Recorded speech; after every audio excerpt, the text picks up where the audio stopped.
So you can be desired by everybody and still feel empty because the need is internal and the supply is external. You can't outthink an attachment drive with a degree. The truth is, some of y'all out here dating people who ain't shit. I'm not saying that's not true. What I'm saying is the reason that they ain't shit is not because they didn't go to college, right? It's because they treat you bad. And so whether they went to college or not, if they're treating you bad, then that's something to consider.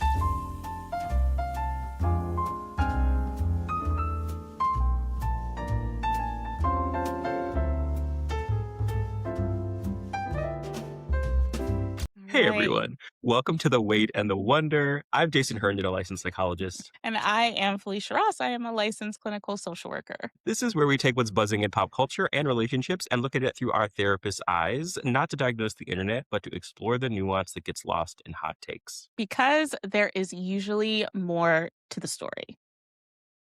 This week, we were talking about how smart women wind up in bad relationships. Mm-hmm. And one thing before we go further, we want to make sure that we give the disclaimer that while we are both licensed mental health therapists and clinicians, we are not necessarily your therapists, and nothing here is therapy or clinical advice. These are just two licensed mental health professionals thinking out loud about culture, media, and connecting it back through a therapeutic frame. So if you are carrying something heavy today, please reach out to a licensed provider that you trust. Yes, said with a lot of love. That's right. Yeah. Right. So I know that you have introduced our topic, but first, I want to check in with how you're doing out of session. Yeah. Overall, pretty good. You know, Okay, we've been talking about good. how tired I have Yep. felt, right? I have Yeah. not been able to bounce back from, I made the choice earlier this week to privilege time with a good friend of mine over going to sleep. And that started Hmm. off the day after that with about 3 hours of sleep, which at my Oof. big age is not enough sleep. And it's just been a deficit ever since then, but that's okay. I've Yeah. also been doing a lot of fun things. So I've been to the movies twice, which I I love love. that. My wife and I both saw Is God Is. We wanted to see that movie so much that we actually traded days. So I went one evening and she watched Our Son, and then she went the next day during lunch. Come on, All that compromise. stuff was, that's right. Listen, we're doing it. We practice what we preach, folks. Come on, compromise. I But it love was that. great. It was great. It was a great movie. You should see it. I think that I also went and saw Obsession. Mhm. Horror movies, having a moment. And so Yeah. it's very, very good. There is some info bubbling up that maybe they didn't Mhm. do an amazing job Mhm. paying out the people who worked for them. I just heard that the other day, but Mm. I don't think that anyone expected that the movie would take off in the way that it has done and make So the hopefully they money can pay them now. that it has made. And so I think Mhm. originally there was maybe not a budget. And so people volunteered their time or took very little money with the expectation that it wouldn't really turn into anything, Mhm. but it did turn into things. And so now there's some question around what are these folks owed beyond the little bit of money that they paid or beyond what they volunteered for. So Mm. we'll keep an eye on that, but I'm Yeah. of the belief that I could enjoy this movie and, hold folks accountable in that way. But yeah, overall, been doing okay. How about you? How are you doing out of session? Yeah. If I'm being honest, I know I'm a little tender this week. I think it has been a lot. We just wrapped up Aligned and Grounded. Yeah, It has come to a close. Me and you were on a live. Thank you so much for being a part of it. So I'm of feeling course. very grateful and very excited. The cohort, they got through it with I'm just beaming from that. And I think also, as you go into summer as a clinician, the summer slump is here. It actually, to me, showed up a Hmm. little early. Same. There's a lot happening for clinicians right now with insurances and AI, and it's a little treacherous in our private practice streets. Hmm. And so my thoughts have been with you and me, but also all of our colleagues who are navigating the same thing. And so I think just kind of the stress about okay, what is going to come for this second half of the year? Because now we are officially halfway through 2026, which is really wild to think about. But I've also had really good things. I did a workshop for Vanguard STEM, Yeah, which was really nice. We did a workshop on neurodivergency and building a neurodivergent toolkit. I'm very appreciative to them. So thank you. Shout out to Vanguard STEM. And if you are a Black woman or a non Black femme woman in STEM, please check them out because that nonprofit exists to hold space for you guys. And, aligned and grounded. And it's honestly just been a really chill like month. Like I really took mental health May seriously and just kind of Mm, pulled back. And I am still trying to find the balance of like entrepreneurship, pulling back. There's a lot of narratives around like still being consistent and things like that. And when you live with a third party that is a hater in your body all the time, like I do, that balance is sometimes hard to find. So I've yeah. just been like letting the small joys be the small joys and being excited of just when I have a really good day. And I've had a lot of really good days in May. So yeah, so I'm excited to enter June into with this new, I guess, breath of fresh air, I guess I could say. Yeah. I love that. Good job Thanks. taking care of yourself. Thank you. All right. Yeah. So what do you have for us this week? Because I know I hit you with a doozy last time. I'd like to think less of a doozy, but we'll see how it goes. Okay. Okay. Okay. Yeah. All right. So here's what I wanted to talk about this week. So I Yes. saw this video Mhm. probably a few weeks ago now. Mhm. And so in the video, it's sort of supposed to be a client session. You have a therapist there, and what you can hear in the background is a woman crying. And so there is a caption in the video that just says, POV, you have 3 degrees and you're crying over a man who only has a birth certificate. And at first I kind of like laughed, it's like, but it sort of stuck with me. And Mm. then I wanted to think a little bit more about it and talk a little bit more about it. And so, yeah, I had some reactions. And so I sent it to you. I know that you also have reactions. And so we can sort of jump in. So I think for me, really this video speaks to a question. And, you and I are going to talk about this question, which is sort of why or how do smart women wind up in and or stay in bad Mm. relationships? I think that Mhm. that is a worthwhile question Mhm. to ask. Mhm. I think this video and its framing shifts that question in an ineffective direction into like, why would a smart woman stay with a man who is beneath her, basically, Mm. and also maybe like doesn't treat her well? Mhm.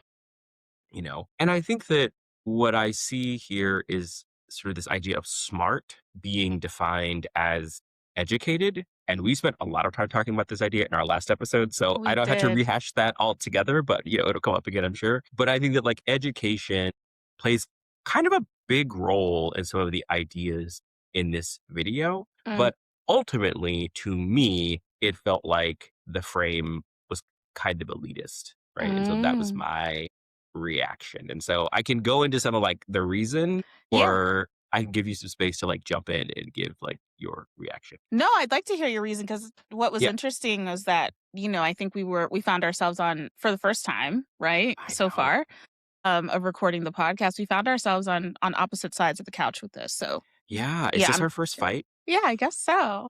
Let's fight fair. What are the fair Right. fighting That's rules? right. Yeah. I'm good at that. I can tell you. Yeah. So, okay. Here are some of the things that stood out to me about the video, or what Mhm. came up for me, right, as I Mhm. was thinking about the video. First and foremost, I think this video makes an assumption that Mm. educated women shouldn't face harm, right, Mm. because by nature of their education, right, Mhm. and that successful or educated men are Mhm. somehow immune from treating their partners badly, particularly if those partners are also educated.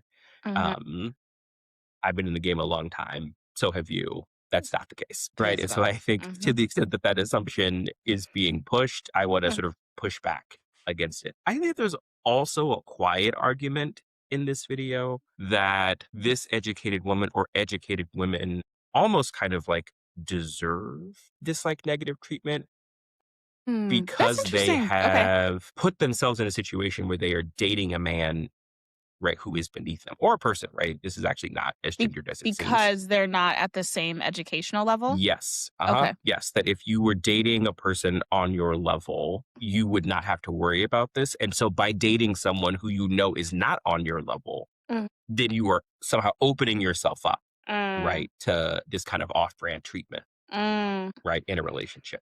For me, this is really tied to this idea of like the just world Yeah. bias. Yeah. Sometimes you hear it called the just world hypothesis, right? Which is basically this idea that people get what they deserve. Right. And so we hear this most often as good things happen to good people and bad things happen to bad people.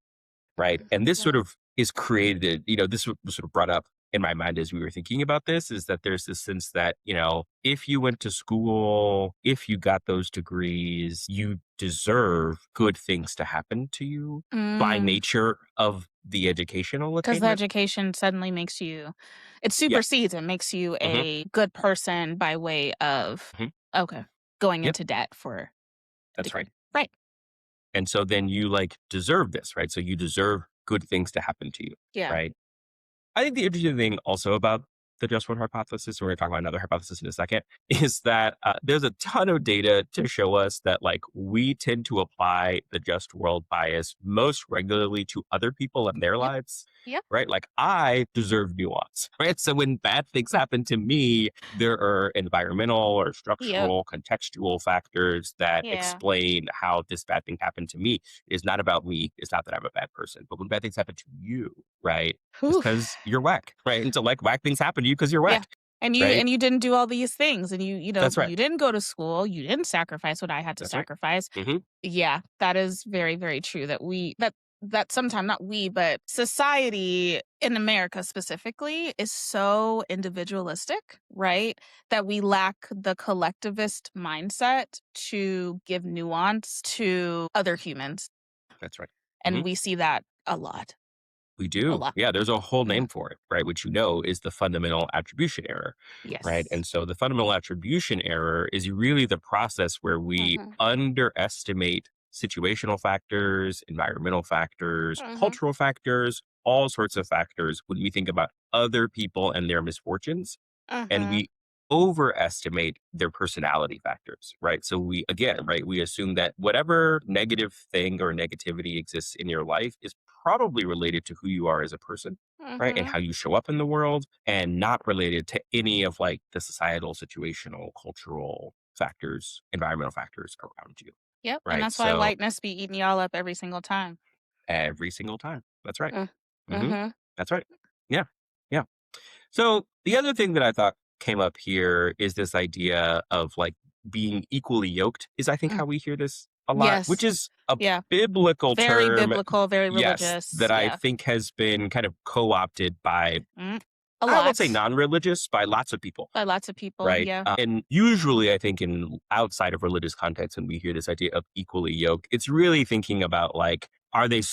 socioeconomically, educationally, which kind of hangs together, but isn't necessarily always the same, Mhm. right? You can have a great education and not be on the same social economic status as someone Mhm. else, right? But are they, like culturally, values wise, behavior wise, identity wise, the way that they dress and look right out in the world on your level? Mhm. Right. And if you are not like equally yoked, then there is an inherent problem in the relationship.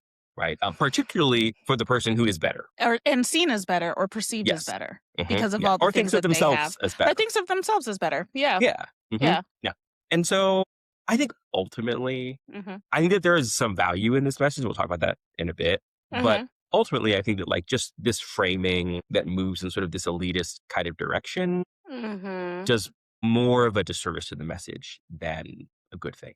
But I know that you maybe think a little differently. So lay it on Yeah, I think where I was coming from when I me. Hmm. saw the video was I was really thinking from the perspective of attachment, right? Uh huh. Attachment doesn't, and maybe we actually are more aligned when I actually finally process my thoughts because I know I wrote notes and then I was like, yeah, I was really coming from the perspective of attachment. I don't think attachment needs to check your credentials. Hmm. Attachment doesn't really care about if you went to Dartmouth or if you went to Maricosta Community College. Like Hmm. it doesn't care. And that's the part that I was coming from. I think Yeah. the lie is in the setup, right? The idea that the issue is that she has degrees and he doesn't have degrees. He only has a birth certificate. And I think like we've said before, like if you haven't seen the last episode, please watch it because I think it pours into this one as well. Hmm. Your mind and your heart are not running on the same operating system. So I look at it as like if you are someone who is in corporate America, so your boardroom brain per se, right? That part that is reading the contract, runs the meeting, makes the smart call, that is one system. right? You know how Mhm. that system is supposed to show up when you walk into work. But your attachment system is the part that is like, well, what feels like home? That's a whole other system. And that part doesn't really run on logic, Mhm. right? So I don't see these parts on the same floor. So when I think of a brilliant woman crying over someone who is not treating her right, loving her right, I don't look at that as an intelligence failure. I think I look at that as like your attachment system is doing exactly what it was built to do, while your smart brain, boardroom brain, is up there narrating from the cheap seats and like, why are you going through this? Mhm. Right? So there's this tension with these two parts. And to be quite honest, like I think a lot of folks can identify. I've been some version of that woman as well. Like, so this is not me up on a hill. Like I'm honestly telling on myself too a little bit. Right. Like This I'm is not where we Caroline. insert Girls by Destiny Child. Yeah, yeah. Basically, yes, it's literally that. Literally that. Great reference. Great reference. It's my favorite Destiny It's Child my song. favorite We could Destiny's talk about Child that later, song. but yeah, it really And is. I do think of, so I'm not Caroline. However, I do think about Caroline when it comes to this, right? Because remember, the prosecution used her intelligence as proof that she didn't need help. I think I can think about this with our celebrities. I can think about this with Meg Thee Stallion. I can think about this with Beyonce and Solange in the elevator. I can think about this with a whole lot of women who are like, geez, Mhm. like if you can get treated that way, like there's no hope for us. And that's a narrative that comes out often. But the reality is like it's not about beauty or smarts, or it's the attachment style. So it's almost as if like there's a category error here, right? Intelligence was never and is never going to be the thing that is going to protect someone. Beauty is never going to be the thing that protects someone. Having a lot of money is never going to be the thing that protects someone, right? You can't outthink an attachment drive with a degree. If you're Yeah. attached to that person, you're attached to that person. And I think when people hear love, they think feeling. But when I think of Helen Fisher's work and the way that I think Harvard and McLean talk about it, like they did a study that romantic Mm. love is not really an emotion. They actually did this study where they found, they came up with like, oh, romantic love isn't an emotion, it's a motivation system, it's a drive. There are times where I say a lot of times in my space holding sessions, hey, love is an action verb. It's a verb, right? To say that I am caring for you, that is an action. To say that I am loving you is an action. And I think Mhm. when you are in a romantic partnership with someone, that is a system. You are motivated, hopefully, each day to choose that person. And some days you may not be motivated to choose that person in that particular system. So I think it lives in the same reward circuitry as like a craving, right? Which is why I went to attachment. Like it's a Mhm. craving. And when you're in it, the part of your brain that does the critical assessment, sizes people up, that part is quieting down. And I think that that's honestly the basis for how love can be blind or love is blinding. Please no more, like, we don't need any more seasons though, because it's actually getting too much. But that is honestly where I think part of this comes from. And so it's sometimes you literally can't see quote unquote red flags if the attachment part is like blinding the brain that is saying Mhm. like, "Ooh, like I don't know if this is good for us," but the chemistry part, the attachment part is like, "But it feels so good." Right? Yeah. Intelligence oftentimes does not get a vote in a system that was built to override it, which attachment can do a lot of the times. And so I know sometimes I even think about, well, I'll start here because I'm getting excited. So I think the next layer of that for me goes into, well, why this person? Like, why is this person wrong for me? Well, Yeah. if we think of Jeffrey Young, I think of schema chemistry, right? We are pulled towards people who fit our wounds, whether they are old or new, right? And if somebody feels familiar, familiarity does not necessarily mean lack of toxicity. And we can mistake a familiar feeling for compatibility. Hence why Love is Blind, Love Island, like all these shows are so palpable to us. Like we Mhm. like kind of knot the bit waiting for the episode to kind of see the drama, but you're literally watching folks go through chemistry and like they feel so good to me. And then, the next episode, like y'all beefing. And it's just that you watch people actively mistake this familiar feeling for compatibility. And when your nervous system would rather have predictable, than what's actually good for you can miss out on like a kind, steady, available partner who can show up and,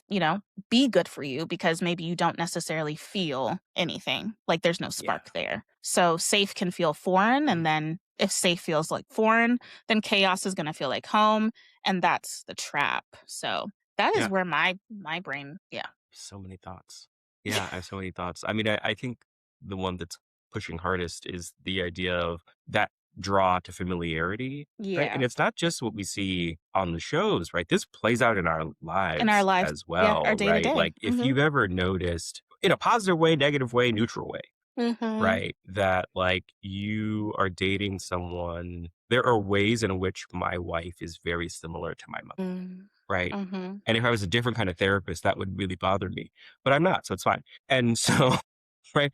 But I think that there is a familiarity there, right? Mhm. That you either like or Or you or don't don't like like. sometimes, Yeah. right? But that is alluring, Yep. right? Familiar, comfortable, safe. It's how Mhm. I wind up seeing so many people who are dating or married to a person who reminds them of one of their parents, Yep. Yeah. right? And you can insert any behavior that you want there, Yep. right? And the way that they laugh, and the way that they think, and the way that they talk, and the way that they drink alcohol or use substances, right? Like you can insert any Yeah. behavior that you want to there. But I think that that familiarity is just such a strong pull, right? And Very, so I very love that you strong. called that out because I think that more people should be aware. Yeah. I mean, this is the work that I do, right? Hmm. I think people think insight is the finish line. Like, okay, well, if I just understand it, I can be free of it. But no, like Vander Kolk, excuse me, Hmm.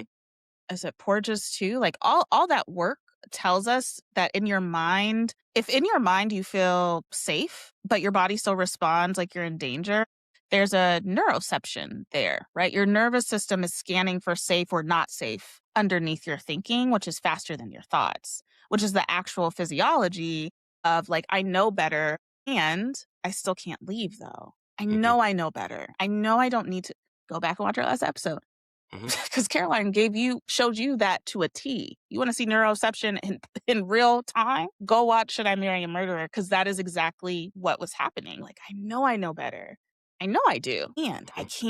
I can't break away. I think talking is one half, but then there's top down. There's the talk, the insight, and then there's bottom up, there's the body. And my work is very bottom up, right? It's very about the body because I can pull people out of a story that they keep telling. And then you also have to connect it to what's happening in their body so then they can start the practice of desensitizing. So, which is why EMDR is like my jam. I love Hmm. EMDR because you can't talk your way out of something that was never stored in words. Your wounds are stored in your body. So when we judge somebody for staying, when we judge someone for saying like, "Hey, I'm actually going to work through this," I think you are then asking that person and you're judging them so hard, you're asking their mind to override their own nervous system, and that's not how any of this works. Yeah. Yeah. Yeah. Yeah. Yeah. I think that's right. So I think that one of the places I'm hearing that we are on the same page is around this idea that like credentials are really not the right axis, right? No, it's Or not. frame to think about No. relationships and their functioning, No, right? it's not. And Yeah. so I guess I would say to folks who are listening, if you were a person who thinks of this idea as like, if I'm educated and or Mhm. successful, Yeah. then I must be smart. And if I am smart, then I will recognize the signs or know better or be able to avoid winding up in a relationship with someone Mhm. where I feel hardship, right? And I think we're both saying, like, one, that is not a useful frame to think No. about relationships, Yeah. right? And two, internally, that is not going to protect you At from all. a potentially negative relationship. And Yeah. so I think what you do instead is focus on how the person that you are with or thinking about treats you, right? Mm. Not whether they Yeah, went to the actual college or when they went to actions. college or any, but like, Mhm. how is this person treating you? And is the way that this person is treating you making you feel good? Yeah, I'll say it this way too, and I'll be pretty plain about it. Hmm. Plenty of educated, successful, lettered up men treat their partners terribly. Hmm. And we have seen that in recent months. Credentials don't predict how somebody loves you at all. Hmm. So, I think that's where your hand and my hand actually are like shaking and Yeah. like, yes, we agree. Hmm. Because I'm saying her degrees can't protect her heart, like any woman's heart. And you're saying like a man's lack of degrees is not what makes him harmful. So we Yeah. both land in the same exact place, just from opposite Yeah. ends, Different. right? Yeah. Yeah, because Yeah. credentials Yeah. are the wrong measuring stick. It's just, yeah, Absolutely. I do yeah. think the take home, I think the other thing I just want to make sure is clear is like, I want to make sure that I'm clear and say, like, the truth is, some of y'all out here dating people who ain't shit. I'm not saying that's not true. What I'm saying is the reason that they ain't shit is not because they didn't go to college, right? It's because they treat you bad, right? And so whether they went to college or not, if they're treating you bad, then that's something to consider. And again, I know other people get a little upset with me. I'm just saying there's a lot of hunger to be chosen. Mm, Just it's true. point that out there. Yeah. There's a lot of hunger to be chosen. And in parts work in IFS, we talk about your exile part, right? Your younger part. It usually is a younger part of you that carries a story very similar to I'm not enough. I'm not lovable as I am. So what happens? You go looking for someone out there who can fill that feeling. But here's the cruel thing. That hole cannot be filled from the outside. It just cannot. No amount of being chosen, of being wanted, of being desired is going to reach that part of yourself that has that narrative that you keep trying to push away, hence why it is an exile because it's behind the curtain. So you can be desired by everybody and still feel empty because the need is internal and the supply is external.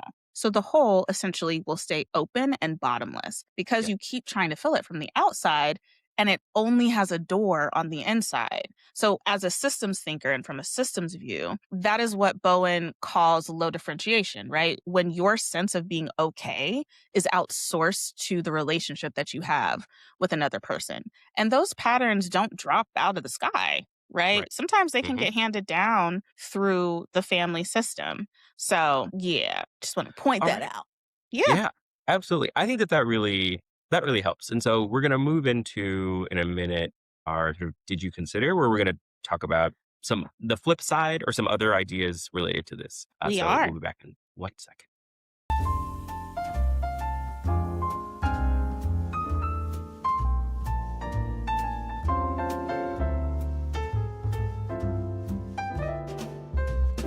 Okay, welcome back. Welcome You probably back. didn't have much of a break, but we had a whole conversation. We sure did. Android versus iPhone, We did. iPhone for the you win. know? Yeah. So, welcome to Did You Consider This? This is where we try and sort of think through other pieces that we left on the table or that Yeah. we didn't sort of recognize in the way that we wanted to.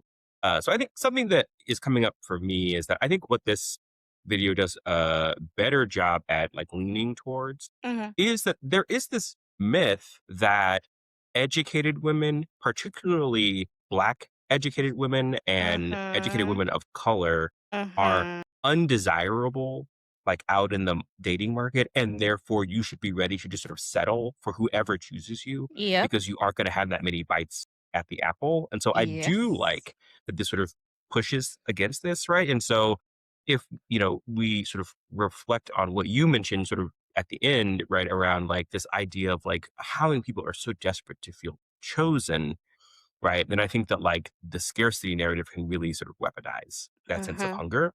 Mhm. I will add like an additional piece. I'm loving that through our conversations, I wind up adding stuff for the did you consider that I hadn't thought of until we talked about it. The other thing that I think is important to point out is that as a dating landscape has changed, and what I mean when I say that is historically, Mm. particularly men who date women and women who date men, a part of the issue has been one of like stability and security, right? Yeah. Thanks to patriarchy, like for Yeah. a long time, right? Men made a lot more money. Men could own property. Men could vote, right? In a way that women could not or were Mhm. frowned upon for doing. And so it was sometimes less about love and sometimes more about stability and security. And what we Mhm. see a lot of now that has shifted, not entirely, but enough that it's easier to be an independent woman who does not necessarily need to connect to a man to Mhm. live the kind of life that you want to live, right? Mhm. It's hard for everybody to be a single income family, right? In this economy, but right, it is more similarly hard, right, for women and men than it used to be. And so what we see a lot of is men beginning to sort of like react negatively to some of these ideas. And so there is also this narrative of like women who think that they're too good for like regular men, right? And I think that what regular men is Mm, hiding in that scenario is the idea that like I am a man who maybe has a regular job, which is fine, mhm. right? Or a regular level of education, which is fine. But I also like treat women badly and now they don't want to be with me or they don't have to be with me. And I don't like that. Right. And it's like Yeah. that's a part of this too that I think is absolutely worth calling out. Right. That there are in fact men who are telling women who are educated that they think that they are like better than them and too good and that they should quite literally settle for them Yeah. because they're just women and they should figure it out. Yeah, I think that takes me back to when we unpacked Blue Therapy, Uh-huh. right? And the particular couple where he already had a stigma that it seemed like she was really unaware of. She's like, Hmm. she was just like, I don't understand. Like, do you not want me to do well for myself? Or, but he had these biases of what it meant for a woman to be able to be financially independent and be able to earn and be a high earner and what that meant about him and his masculinity. And so I appreciate you pointing that out. I think, you know, the scarcity story is not innocent at all. And as you were talking, not only does it weaponize the hunger to be chosen, it aims it at women who have already been told they're too much, right? And usually women who have been told that they're too much are Black and non Black POC women. And so now you have a woman of color who is brilliant, accomplished, and she's been convinced that being chosen at all is a favor to her. That is a Hmm. setup. That is a setup. Absolutely. And the Yeah. answer to be grateful to be chosen at all is wild and diabolical, right? So Truly. the answer is for me, from my perspective, I'd rather choose well or I'd rather not choose at all, right? The assignment, the real assignment to me is to be treated well, regardless of anybody's pedigree, and kind of do that internal work regarding the whole that I was talking about so that it's not running your love life, right? Because I think on the flip side of what you said, I do see a lot of women, just people in general, dim their light Yeah. because they have this idea like, well, I'm never going to meet someone if I don't lower my standards. We talked about this in Hmm. the live session that we did yesterday. Yeah. If you know that you have requirements, it's no, it's not going to work out. It is not. It is It's not going to unsustainable. it is not going to be sustainable. It is not going to be it's not going to be a fun ride for you because inevitably you have now lowered the bar for a Yeah. requirement that you have wanting to basically be chosen because you don't want to be this unchosen person. And I think the work, because we have been sold scarcity the loudest, in my opinion, as Black women, is to recognize like, hey, what does it mean to one, love myself? What does it mean to address some of these narratives that you have around scarcity, the narrative you have around being chosen, what it means, Yeah. and make sure that you understand that action, if we are looking at love as a system, make sure that your idea of love as a system is sustainable for you so that when someone does come into your life, you can match it against that system to say like, oh, okay, my requirements are met. Now I can actually be a part of this system with this person. Hmm. So yeah, that was my Yeah. perspective. Yeah. Absolutely. Why don't we leave it there? So, if this lands for you, we want to hear it.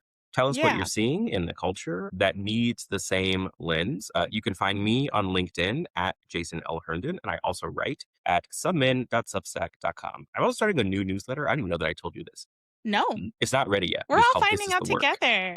We Love this for are. You me. heard it here first, folks. I'm new newsletter. This is the work. One day it will be ready. I'll put it in the show notes Yeah. so that you can sign up. Also, do you have new offerings? So I will be at Felicia's urging offering consultation I to think it would other be incredible. therapists.